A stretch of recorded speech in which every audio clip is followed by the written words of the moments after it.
Hello everyone, welcome to a new video.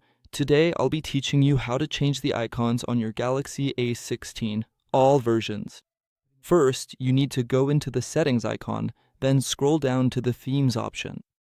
Go into themes, and here, if you don't already have a Samsung account, it will ask you to sign in with a Samsung account.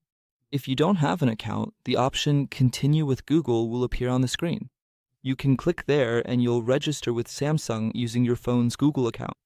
Here, you'll click on Icons, we'll tap this option, click here, and select Free.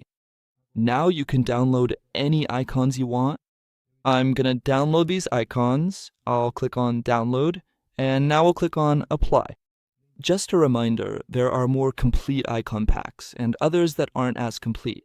For example, these icons I downloaded don't change all the icons on my phone, okay? Anyway, that's it for today's video. I hope I was able to help. If I helped you, don't forget to hit the like button, leave your comment below, and if possible, subscribe to the channel for more videos. A big hug to everyone, and see you in the next video.